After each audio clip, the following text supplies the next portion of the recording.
નમસ્તે, કેમ છો તમે બધા? જય માતાજી, જય શ્રી કૃષ્ણ. મારું નામ અનુષ્કા છે. હું લગ્ન લાયક ઉંમરે પહોંચી ગઈ હતી અને મારો સંબંધ પણ નક્કી થઈ ગયો હતો. આ સંબંધ ખૂબ જ મુશ્કેલીથી બન્યો.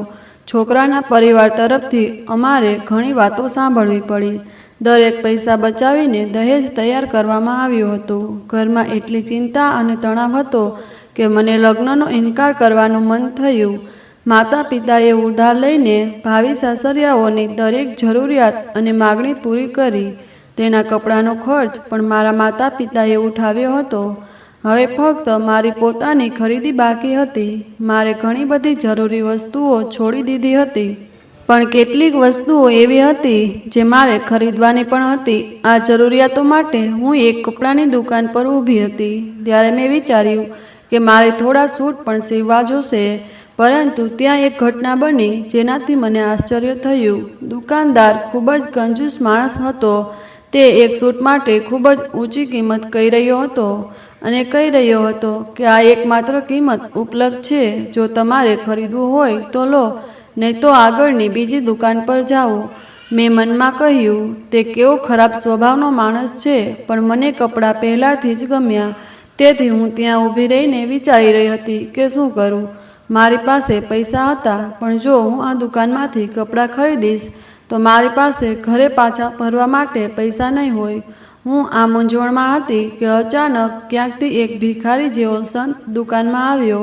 તે ઘણો ઊંચો અને મજબૂત શરીરવાળો દેખાતો હતો. તેના ચહેરા પર સફેદ દાઢી હતી, તેના વાળ પણ સફેદ હતા અને તેનો પોશાક પણ થોડો વિચિત્ર હતો. તે ભીખ માગતો દુકાનમાં આવ્યો.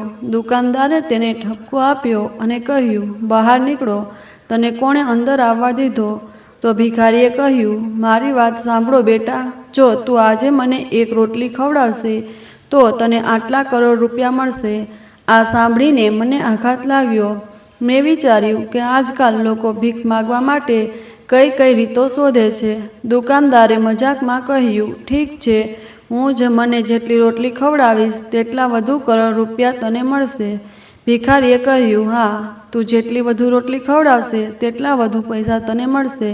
તેના શબ્દો સાંભળીને મેં પણ તેના પર ધ્યાન આપવાનું શરૂ કર્યું, કારણ કે તેના શરીરમાં એક વિચિત્ર આકર્ષણ હતું. પણ દુકાનદારે તેને દુકાનમાંથી ધક્કો મારીને બહાર કાઢ્યો અને કહ્યું, જા, તું જે પૈસા માગે છે તેનાથી જાતે રોટલી ખાઈ લે. ભિખારીએ કહ્યું, હું નહીં આપું, ભગવાન આપશે. જે મને રોટલી ખવડાવશે તેને ભગવાન ધન આપશે. દુકાનદારે કહ્યું, હા હા, મેં તમારા જેવા ઘણા જોયા છે. તમે દરરોજ દુકાન પર આવો છો. તમે લોકો ભગવાનથી પણ ડરતા નથી. તમે ભગવાનના નામે ભીખ માંગવાનું શરૂ કરી દીધું છે. આટલું કહીને તેને દુકાનમાંથી ખરાબ રીતે ધક્કો મારી દીધો. છેલ્લા ધક્કામાં તે જમીન પર પડી ગયો. આ જોઈને મને ખૂબ દુઃખ થયું.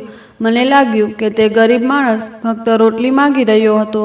તેણે પૈસા માંગ્યા નહોતા. કદાચ તે ખરેખર ભૂખ્યો હતો અને તેણે રોટલી માંગવા માટે આ પદ્ધતિ અપનાવી હશે. મોટા દુકાનદારો પણ પોતાના માલ વેચવા માટે વિવિધ પ્રકારના બહાના બનાવે છે. ક્યારેક તેઓ કહે છે કે માલ મોંઘો થઈ ગયો છે. ક્યારેક તેઓ કહે છે કે બહારથી આવ્યો છે, અમે તેને આટલા પૈસામાં ખરીદ્યો છે. જ્યારે આ લોકો પોતાનો મોલ વેચવા માટે જૂઠું બોલે છે, તો પછી જો તે ગરીબ માણસ રોટલીનું બહાનું બનાવી રહ્યો હોય તો શું ખોટું હતું? હું પણ દુકાન છોડીને બહાર ગઈ. દુકાનદાર મને બોલાવતો રહ્યો, પણ મેં તેની વાત સાંભળી નહીં. જ્યારે હું બહાર આવી ત્યારે મેં જોયું કે તે ફકીર ખૂબ જ ઝડપથી જઈ રહ્યો હતો. મેં તેને બોલાવ્યો અને કહ્યું, બાબા, એક વાત સાંભળો. તે અટકી ગયો. મેં કહ્યું, ખૂબ ભૂખ્યા છો? તેણે કહ્યું, હા દીકરી, મને ખૂબ ભૂખ લાગી છે. જે મને રોટલી ખવડાવે છે તેને કરોડો રૂપિયા મળશે. મેં કહ્યું, કોઈ વાંધો નહીં, મને કરોડો રૂપિયા નથી જોઈતા. હું તમારા માટે બ્રેડ લાવીશ. હું એક હોટલમાં ગઈ અને હોટલના માલિકને કહ્યું કે 10 રોટલી અને 2 પ્લેટ શાકભાજી કે કઢી પેક કરીને આપો. તે જાણી જોઈને વધુ ખોરાક મેળવ્યો, જેથી તે 2 ટકના ભોજન માટે ખાઈ શકે. મેં બાબાને કહ્યું. બાબાએ મને ખોરાકનું પેકેટ આપ્યું અને કહ્યું કે આ તારું ભોજન છે. તમે તેને હમણાં જ અને રાત્રે ખાઈ શકો છો. હું તારા માટે પ્રાર્થના કરીશ. ભગવાન તને આશીર્વાદ આપશે. તેણે મારી તરફ ધ્યાનથી જોયું અને પૂછ્યું, દીકરી, તારું નામ શું છે? મેં તેને મારું નામ કહ્યું. પછી તેણે પૂછ્યું કે તું ક્યાં રહે છે? મેં કહ્યું કે હું નજીકમાં રહું છું. પછી તેણે પૂછ્યું, કોની દીકરી છે? મેં કહ્યું કે હું પોસ્ટ માસ્ટર પ્રકાશની દીકરી છું. તેણે કહ્યું કે ભગવાન તારા માતા પિતાને ખુશી આપે. મેં કહ્યું કે હું લગ્ન કરવા જઈ રહી છું. બસ મારા માટે પ્રાર્થના કરો કે મારું ભવિષ્ય સારું રહે. બાબાએ કહ્યું કે ભગવાનની ઈચ્છાથી બધું સારું થશે. તું એક સારી વ્યક્તિ લાગે છે. સારા લોકો સાથે હંમેશા સારું થાય છે. બાબાએ માથા પર હાથ મૂક્યો અને મને ઘણા આશીર્વાદ આપ્યા. હું ત્યાંથી જતી રહી ત્યાં સુધી તે મને સતત આશીર્વાદ આપતા રહ્યા. મેં મારા માટે કંઈ લીધું નહીં અને ઘરે જવા નીકળી ગઈ. રસ્તામાં હું બાબાના શબ્દ વિશે વિચારી રહી હતી કે સારા લોકોનું પણ સારું થાય છે, પણ મારી સાથે ક્યારેય કંઈ સારું થયું ન હતું. હું 28 વર્ષની હતી. પછી મારા માટે એક પ્રસ્તાવ આવ્યો. તેમણે પણ કારણ કે મારી પાસે 15,000ની નોકરી હતી. હું એક શાળામાં ભણાવતી હતી. લગ્ન પહેલાં પણ મારી સાસુ અને ભાભીઓ કહેતી હતી કે તમારે અમને તમારો પગાર આપવો પડશે. જ્યારે તેઓ લગ્ન પહેલાં પણ આવી વાતો કરતા હતા તો લગ્ન પછી મારું શું થશે? મારી ભાભીએ મને ફોન પર આ વાત કહી. મેં મારા માતા પિતાને આ વાત ન કહી હતી કારણ કે આ સંબંધ ખૂબ જ મુશ્કેલીથી આવ્યો હતો. જો મેં આ વાત કહી હોત તો તેઓ દિલ તોડી નાખત. આટલી નાની વાત પર સંબંધ તોડવો શક્ય ન હતો, પરંતુ તેઓ ચોક્કસપણે ચિંતામાં પડી ગયા હોત કે આપણી દીકરીનું ભવિષ્ય શું હશે. આ સિવાય મને બીજી એક ખૂબ મોટી વાત ખબર પડી. મારા ભાવિ પતિના કેટલાક સંબંધીઓ અમારી સગાઈ માટે આવ્યા હતા. એમાંથી એક કાકી મારી સાથે વારંવાર વાત કરવા માટે બેચેન દેખાતા હતા. તેણે મારો નંબર મારી પાસેથી લીધો અને પછીથી મને ફોન કર્યો. તેના શબ્દો સાંભળીને મારું હૃદય વધુ બેચેન થઈ ગયું. તેઓએ કહ્યું કે આ ઘરમાં લગ્ન ન કરો. આ લોકો બિલકુલ સારા નથી. તેઓએ તેમની પહેલી પુત્રવધુ સાથે ખૂબ જ ખરાબ વર્તન કર્યું. તેઓએ તેમની બધી વસ્તુઓ છીનવી લીધી અને તેમની પુત્રીને દહેજમાં આપી. તેઓએ કહ્યું કે તેઓ ફક્ત દહેજ અને તમારી નોકરી માટે તમારી સાથે લગ્ન કરી રહ્યા છે. તેમનો પુત્ર પણ કોઈ કામનો નથી. તેઓએ મને એમ પણ કહ્યું કે તમારા ભાવિ પતિના પહેલાં કોઈ છોકરી સાથે અફેર હતું અને તે બીજી બધી છોકરીઓને ખરાબ ઈરાદાથી જુએ છે. તે બિલકુલ સારો માણસ નથી. પણ હું શું કરી શકું? ભગવાનની ઈચ્છાથી અમે 4 બહેનો હતા. તે બધી પરણિત હતી કારણ કે તેઓ ખૂબ જ સુંદર હતી. મારી પાસે નોકરી હતી પણ દેખાવમાં કંઈ ખાસ ન હતું. આ પ્રસ્તાવ કોઈક રીતે મળી ગયો. જો મેં આ પ્રસ્તાવનો ઇનકાર કર્યો તો કદાચ 3-4 વર્ષ સુધી બીજો કોઈ પ્રસ્તાવ ન આવ્યો હોત અને 3-4 વર્ષ પછી હું 30 વર્ષની થઈ ગઈ હોત. પછી લોકો ગપસપ પણ કરવા લાગ્યા હોત અને 30 વર્ષની છોકરી માટે આટલી સરળતાથી પ્રસ્તાવ કેવી રીતે આવી શકે? આ મારી છેલ્લી તક હતી. તેથી જ હું ખૂબ જ પરેશાન હતી. આ વિચારોમાં ડૂબેલી હું ઘરે જઈ રહી હતી અને મારા મનમાં વારંવાર એ જ વાત ચાલી રહી હતી. રસ્તામાં મેં થોડી વસ્તુઓ ખરીદી. આ જરૂરી હતી કારણ કે જ્યારે હું બજારમાં આવી હતી ત્યારે હું સમય બગાડી શકતી ન હતી. મને પહેલાં રજા મળતી ન હતી. મારા માતા પિતા પણ આજકાલ ખૂબ ચિંતિત હતા. તેમની પુત્રીને વિદાય આપવી તેમના માટે ખૂબ મુશ્કેલ બની રહ્યું હતું. કેટલું વિચિત્ર છે કે કોઈ વ્યક્તિ પોતાના બાળકને બીજા કોઈને સોંપી દે છે, પછી તેની સાથે વસ્તુઓ આપીને તેમની વાત સાંભળે છે. એ વિચારીને પણ દુઃખ થાય છે કે મને ખબર નથી કે ભવિષ્યમાં તેનું શું થશે. મને એવું લાગતું હતું કે તેના લગ્ન ન કરાવવા, પણ આમ કરવાથી મારા માતા પિતા દુઃખી થયા હોત. આ બધી વિચિત્ર વિધિઓ અને પરંપરાઓ છે. પણ જ્યારે હું ઘરે પહોંચી ત્યારે બીજું તોફાન મારી રાહ જોઈ રહ્યું હતું. આ જોઈને મને આઘાત લાગ્યો. મારા પિતાની આંખોમાં આંસુ હતા અને તેઓ માથું પકડીને બેઠા હતા. મેં પૂછ્યું, શું થયું? તો તેણે કહ્યું કે છોકરાના પરિવારે લગ્નના 2 અઠવાડિયા પહેલાં એક શરત મૂકી છે. તેઓ કહી રહ્યા છે કે તેમને 1 લાખ રૂપિયા રોકડા જોઈએ છે. આ સાંભળીને મને આઘાત લાગ્યો. મેં 1 લાખ રોકડા માગ્યા અને તે શા માટે? પિતાએ કહ્યું કે તેઓ કહી રહ્યા છે કે અમે ખૂબ ઓછું દહેજ આપ્યું છે, ન તો કુલર કે ન તો ગીઝર. તેઓ આજે સાંજે આ વિષય પર ચર્ચા કરશે. તેઓ કંઈક કરવા આવી રહ્યા છે. આપણે તેમની સાથે શું વાત કરીશું? અમારી પાસે 1 રૂપિયો પણ નથી. અમારી પાસે ફક્ત એટલા પૈસા છે જેનાથી અમે કોઈક રીતે તમારા લગ્ન કરાવી શકીએ છીએ. જો અમે કોઈની પાસે માંગીશું તો હવે કોઈ અમને પૈસા આપશે નહીં. અમે ભીખ માંગીને બધું એકત્રિત કરી ચૂક્યા છીએ. હવે અમારે લોન પણ ચૂકવવી પડશે. મને પણ ખૂબ ચિંતા થઈ. જ્યારે તેઓ સાંજે આવ્યા ત્યારે તેઓ એવી વાત કરવા લાગ્યા જાણે તેમની પાસે ડાળી હોય. તેઓએ કહ્યું, આપણે આ પૈસા જાતે કેમ રાખવા માંગીએ છીએ? આ તમારી દીકરી અને જમાઈમાના ઉપયોગ માટે છે. અમે વિચાર્યું છે કે લગ્ન પછી તે આ પૈસાથી વ્યવસાય શરૂ કરશે. પછી બધું તમારી પુત્રીને સોંપી દેવામાં આવશે. તે તેનો ફાયદો ઉઠાવશે. અમને કંઈ પણ જોઈતું નથી. અમે તમને એવો જમાઈ આપી રહ્યા છીએ કે તમે કહેશો કે અમને ક્યારેય આવો જમાઈ મળ્યો નથી. તે તમારી બધી વાતો સાંભળી રહ્યો છે. એકે કહ્યું, હું 10 લાખ નહીં લઉં, મને 8 લાખ આપો. પણ આજકાલ 10 લાખ શું છે? મને એક એવા ધંધા વિશે ખબર પડી છે જે 10 લાખથી શરૂ થાય છે. એટલા માટે કહેવાય છે કે ભગવાન સાક્ષી છે, આ રકમમાંથી અમે અમારા ખિસ્સામાંથી 1 રૂપિયો પણ નહીં રાખીએ. તમારે એવું વિચારવું જોઈએ કે તમે આ પૈસા તમારી દીકરી અને જમાઈને આપ્યા છે.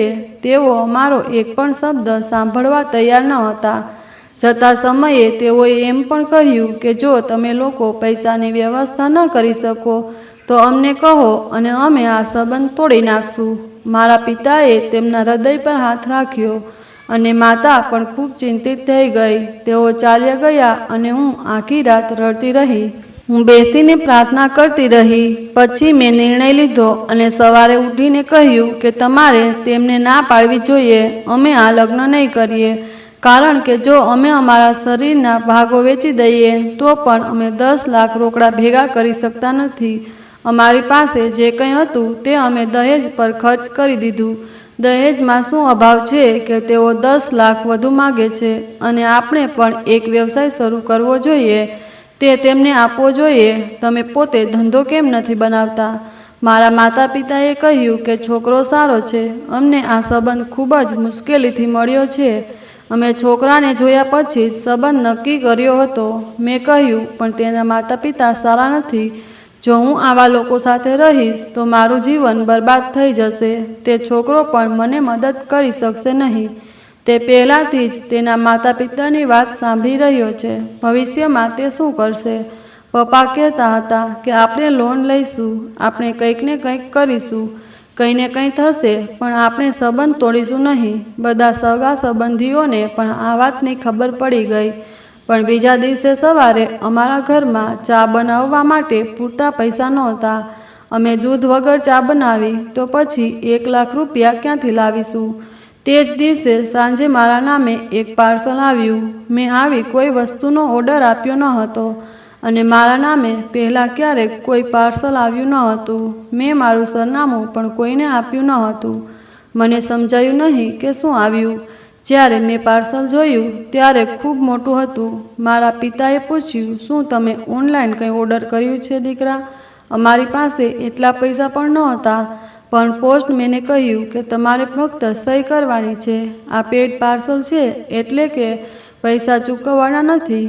માતા પિતા ખૂબ જ નારાજ હતા. તેઓ સમજી શક્યા નહીં કે પાર્સલ કોનું આવ્યું છે અને શા માટે. જ્યારે તે પાર્સલ ઘરે લાવવામાં આવ્યું અને જ્યારે તે ખોલવામાં આવ્યું ત્યારે તેની અંદર એક બેગ હતી, બિલકુલ સૂટકેસ જેવી, બિલકુલ નવું. મારા માતા પિતાએ કહ્યું કે એવું લાગે છે કે તમે ભૂલથી કંઈક ઓર્ડર કરી દીધું છે. મેં કહ્યું, ના, મેં કાંઈ ઓર્ડર કર્યું નથી. માતા પણ નજીક આવી અને પિતા પણ. જ્યારે અમે તે બેગ ખોલી ત્યારે અમે ચોંકી ગયા. પિતા પોતાનું હૃદય પકડીને બેઠા અને માતાએ તેનો દુપટ્ટો તેના હોઠ પર મૂક્યો. મને સમજાયું નહીં કે શું કરવું, કારણ કે તે બેગમાં રોકડા રૂપિયા સિવાય બીજું કાંઈ નહોતું. અમે અમારા જીવનમાં ક્યારેય આટલા બધા પૈસા જોયા ન હતા. આખી બેગ નોટોથી ભરેલી હતી. મેં તપાસ કરી, તે સાચા પૈસા હતા. આ જોઈને અમે બધા આશ્ચર્યચકિત થઈ ગયા. તે સ્વપ્ન જેવું લાગતું હતું. ક્યારેક અમે એકબીજા સામે જોતા, ક્યારેક અમે હસતા હતા, ક્યારેક રડતા હતા. અમને સમજાતું નહોતું કે શું કરવું. પપ્પાએ તરત જ તે ભૂલથી અમારી પાસે આવી ગયું. આપણે તેને પાછું આપવું જોઈએ. મેં કહ્યું, આવી ભૂલ કેવી રીતે થઈ શકે? પોસ્ટમેને તમારા નામે પાર્સલ આપ્યું છે, તો પછી તેને તમારું નામ કેવી રીતે ખબર પડી? જ્યારે મેં બેગમાં હાથ નાખ્યો ત્યારે મને એક પત્ર મળ્યો. મેં તે ઝડપથી ખોલ્યો. કદાચ કે તેમાં લખ્યું હશે કે આ બેગ આપણા ઘરે કેમ આવી. જ્યારે મેં પત્ર વાંચ્યો ત્યારે મને આશ્ચર્ય થયું અને મારી આંખોમાંથી આંસુ આવી ગયા. તેમાં લખ્યું હતું કે મને તમારું નામ યાદ નથી. નામ પણ મેં પોસ્ટ ઓફિસમાંથી તમારા ઘરનું સરનામું શોધી કાઢ્યું હતું. હું આ ડિપોઝિટ તમારા માટે મોકલી રહ્યો છું. તમે વિચારતા હશો કે તમને આટલા પૈસા કોણે આપ્યા? આજકાલ કોઈ કોઈને 5 રૂપિયા પણ આપતું નથી. કોઈ કોઈને એક રોટલી પણ ખવડાવવા તૈયાર નથી. પણ એવું ન વિચારો કે બદલામાં હું તમારી પાસેથી કંઈક માગું છું. એવું કંઈ નથી. આ પૈસા તમારા છે, પણ તમારા માતા પિતા માટે છે, જેમણે તમારા જેવી દીકરીનો ઉછેર કર્યો છે. ખરેખર હું એ વૃદ્ધ સાધુ છે જેને તમે કપડાની દુકાનમાં મળ્યા હતા, જેને ધક્કો મારીને દુકાનમાંથી કાઢી મૂકવામાં આવ્યા હતા. કોઈ મને રોટલી આપવા પણ તૈયાર ન હતું, પણ તમે મને મદદ કરી. ફક્ત એક નહીં પણ 10 રોટલી લાવી તમે મને 2 ટાઈમ ખાવાનું આપ્યું અને કહ્યું, બાબા તમે આ ખાવાનું રાખો અને રાત્રે પણ ખાવો. મેં તમારી આંખોમાં જોયું. કદાચ તમે મને વધુ મદદ કરવા માગતા હતા, પણ મેં તમારી ક્ષમતા મુજબ જેટલું કરી શક્યું તેટલું કર્યું. હું સંત નથી. હું ખૂબ મોટો ઉદ્યોગપતિ છું. મારી પાસે ભગવાને આપેલું બધું છે, પણ તેને ખર્ચવા માટે કોઈ બાળક નથી. મારી પાસે બાળકો નથી. મારી પાસે એટલી જ બધી સંપત્તિ છે કે મને ખબર નથી કે શું કરવું. મેં મારી બધી ઈચ્છાઓ પૂરી કરી છે, ઘર, ગાડીઓ, પણ સંપત્તિનો અંત નથી આવતો. હું દુનિયાની કસોટી કરવા નીકળ્યો હતો. મેં કહ્યું હતું કે જે કોઈ મને 1 રોટલી આપશે હું તેને 1 કરોડ આપીશ. મેં આ વાત જૂઠી નહોતી કહી. તમે મારા માટે 10 લોકોએ ખવડાવ્યું, એટલું જ તમને 1 કરોડ રૂપિયા આપીશ. હું જઈ રહ્યો છું. મેં સાંભળ્યું છે કે તમે લગ્ન કરવાના છો. આ પૈસા તમારા લગ્નમાં ઉપયોગ કરશે. જો તમે ક્યારેય મને મળવા માંગતા હોય તો મેં મારા ઘરનું સરનામું પણ લખી દીધું છે. તમારા જેવા ઉમદા વ્યક્તિને ફરીથી મળવું ખૂબ જ આનંદની વાત હશે. હું જાણું છું કે તમે હજુ પણ આશ્ચર્યચકિત છો, પણ હું તમને ફરી એકવાર કહી દઉં કે આ મજાક નથી. આ પૈસા તમારા છે. આ તમારી ભલાઈનો બદલો છે જે ભગવાને તમને આપ્યો છે. સારી રીતે ઉપયોગ કરો અને હંમેશા આ રીતે સારા વ્યક્તિ બના રહો. તમારા માતા પિતાને પણ મારા સલામ પાઠવો, જેમણે તમને આ માટે સક્ષમ બનાવ્યા છે. જ્યારે મેં આ સાંભળ્યું ત્યારે હું આશ્ચર્યચકિત અને વિચારશીલ થઈ ગઈ. આનો અર્થ એ થયો કે તે વ્યક્તિ કોઈ મોટો ઉદ્યોગપતિ પણ ખૂબ મોટો હતો અને તે લોકોની ભલાઈ ચકાસવા માટે આ વેશમાં આવ્યો હતો. જ્યારે તેણે પોતાનું નામ કહ્યું ત્યારે મારા પિતા તેને સારી રીતે ઓળખતા હતા. મારા પિતાએ કહ્યું, તે ખૂબ મોટા માણસ છે. તેમની ઓફિસ એટલી મોટી છે કે જો તમે ઉપર જુઓ તો તમારા ગળામાં દુખાવો થાય. એક સામાન્ય માણસ તેની ઓફિસમાં પણ પ્રવેશી શકતો નથી. તેમના માટે કોઈને 10 કરોડ રૂપિયા આપવા એ ગરીબ વ્યક્તિને 1000 રૂપિયા આપવા જેવું છે. મારા માતા પિતા ખુશીથી રડવા લાગ્યા.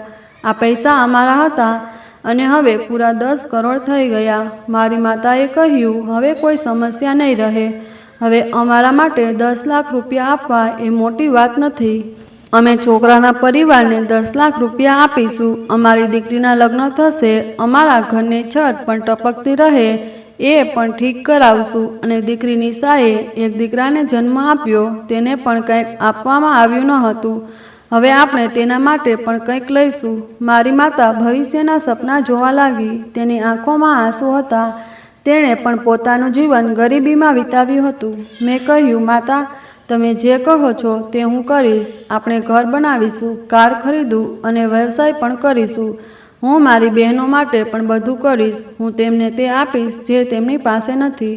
હવે હું એ પરિવારમાં લગ્ન નહીં કરું. મમ્મી, હું એવા લોકો સાથે લગ્ન ન કરી શકું જે ફક્ત પોતાની ઈચ્છાઓ પૂરી કરવા માટે મશીનો માને છે, તે પણ લગ્ન પહેલાં. તેઓએ અમારી પાસે દહેજ માગ્યું અને પછી પૈસા માગવા લાગ્યા. અમે તેમને રોકડાવાળું કોઈ નહીં. હું આવા લોકો સાથે લગ્ન નહીં કરી શકું. મારા ઇનકાર એટલા માટે નથી કે મારી પાસે હવે પૈસા છે. પરંતુ એ વિચારને કારણે જે લોકો પહેલાંથી જ ફક્ત પોતાના હિત વિશે વિચારી રહ્યા છે તેમની સાથે મારું જીવન કેવું હશે? હવે તું શું કરશે? મેં કહ્યું, હવે તારે તેની માફી માગવી જોઈએ. મારા પિતાએ મારા ખભા પર હાથ મૂકીને કહ્યું, દીકરી, તે સાચો નિર્ણય લીધો છે. હું લાચાર હતો, પણ હવે નથી. અમે તે લોકોને ફોન ન કર્યો, પણ તેમને અમારા ઘરે આવવા કહ્યું. અમારે તારી સાથે કંઈક મહત્વપૂર્ણ વાત કરવી છે. તેઓ ખુશીથી આવ્યા. તેમને લાગ્યું કે અમે પૈસાની વ્યવસ્થા કરી લીધી છે. બધા બેઠા. જ્યારે તેમની સામે ચા અને નાસ્તો મૂકવામાં આવ્યો ત્યારે તે ખૂબ ખુશ થયા અને કહ્યું, આજે તમે મારું સંપૂર્ણ સ્વાગત કર્યું છે.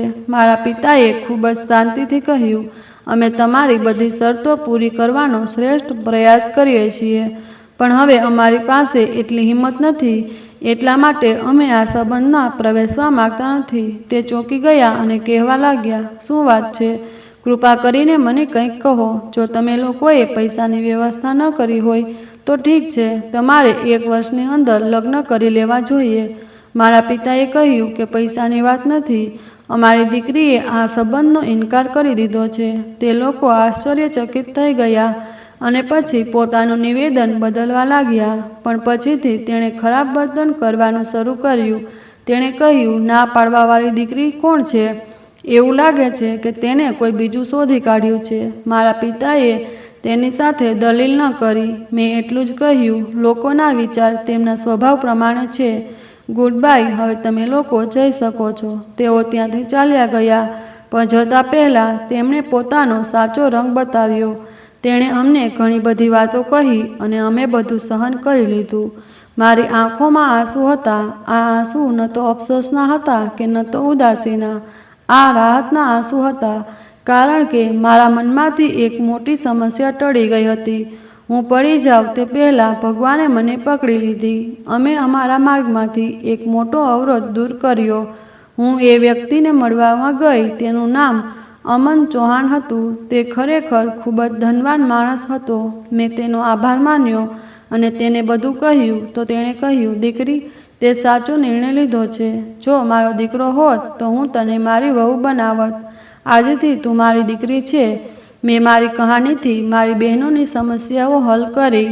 કોઈ પાસે રહેવા માટે ઘર નહોતું. કોઈને કારની જરૂર હતી. કોઈને સર્જરી કરાવવી પડી.